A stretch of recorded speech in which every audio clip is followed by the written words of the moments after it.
So Sunil నారాయణ్గా, Sharwa గారి ఫాదర్గా ఇచ్చిన comeback Rajasekhar గారు మామూలు విషయం కాదైతే క్రేజీగా ఉండింది. So first I request Rajasekhar garu to speak. Big congratulations for you. వీళ్ళందరూ నిలబడుతుంటారా? పర్వాలేదా? పర్వాలేదు సార్, నిలబడుతూ ఉంటారు. డైరెక్షన్ టీం అందరూ కూర్చోవచ్చు. మీ అందరికీ నమస్కారం. ఈ సినిమా ఇంత పెద్ద సినిమా అయ్యింది, ఇంత బాగా వచ్చింది, ఇంత పేరు వచ్చింది అంటే దానికి అభిలాష్ రెడ్డి గారు ముఖ్య కారణం.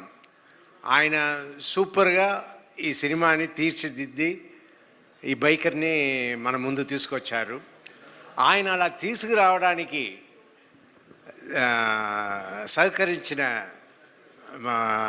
సహకరించారు ఎవరంటే వంశీ గారు. వంశీ గారు ఇంత ఖర్చు పెట్టి అభిలాష్ రెడ్డి గారు ఏమేమి చేయాలనుకున్నారో దానికి అంతా ఓకే చెప్పి చేశారంటే హ్యాట్స్ ఆఫ్ టు వంశీ గారు. ఆయనే నాకు మెయిన్ పర్సన్గా కనిపిస్తున్నారు. ఏ ప్రాబ్లం లేకుండా ఇంత పెద్ద బడ్జెట్ సినిమాని ఇవాళ రిలీజ్ చేసి సక్సెస్ఫుల్గా రన్ చేస్తున్నారు. అండ్ నా జీవితంలో మా అక్క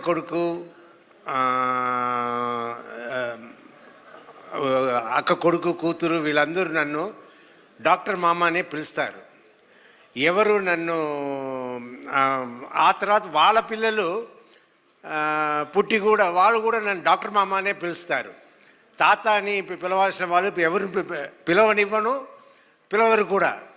అందరూ డాక్టర్ మామ అంటారు. కానీ ఈ సినిమాలో నేను వచ్చి యాక్ట్ చేస్తున్నప్పుడు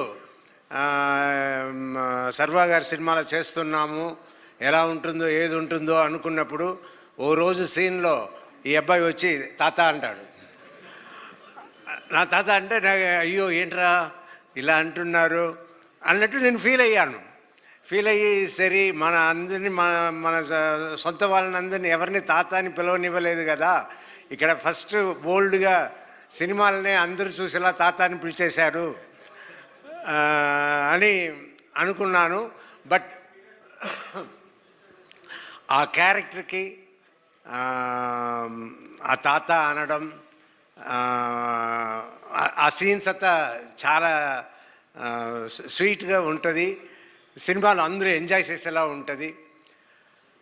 ఇంకా ఈ సినిమాలో నాకు ఇంత మంచి పేరు వచ్చిందంటే దాని అభిలాష్ రెడ్డియే కారణం.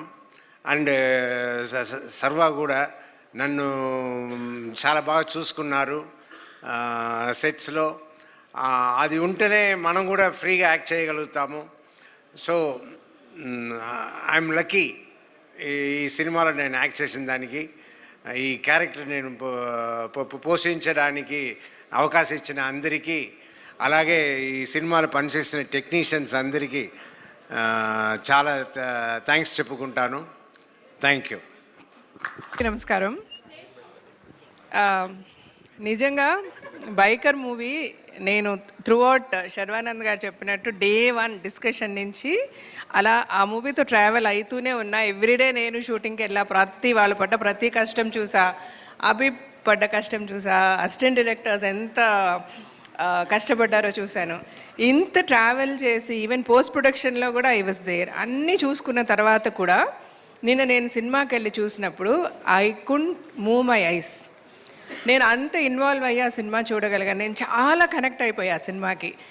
నాలాగా అందరూ కనెక్ట్ అయ్యారా నాకు తెలియదు. బట్ నేనేం చెప్పాలనుకుంటున్నానంటే, ఇందాక నాగేంద్ర గారు మాట్లాడారు కదా, ఆయన మాట్లాడినట్టు ఆ రివ్యూస్, సినిమా ఎలా తీయాలని అడుగుదామా రివ్యూవర్స్ అని నాకు అంత ఆశగా ఉంది. ఇప్పుడు ఈ సినిమాలో there is so much of emotion. కళ్ళతోనే చెప్తారు. ఇంట్లో పిల్లలకి ఫస్ట్ ఆఫ్ ఆల్ ఫాదర్ దగ్గర చెప్పుకోలేరు. ఓపెన్గా ఫాదర్ ఏమనుకుంటారు, నేను కనుక కొంచెం ఫ్రీగా వదిలేస్తే వాడు లైట్ తీసుకుంటాడు, ఎస్పెషల్లీ మగపిల్లలతో వాడు లైట్ తీసుకుంటే వాడి ఫ్యూచర్ ఏమైపోతుందో అని ఫాదర్ ఎక్స్ప్రెస్ చేయడానికి తన మనసులోనే పెట్టుకుంటారు. అటు సన్ దగ్గరికి వచ్చేసరికి అయ్యో నేను ఫాదర్తో చెప్తే ఫాదర్ ఏమనుకుంటారో ఇలాగ అనుకునే వాళ్ళిద్దరి మధ్య ఒక డిఫరెన్స్ వచ్చేసింది.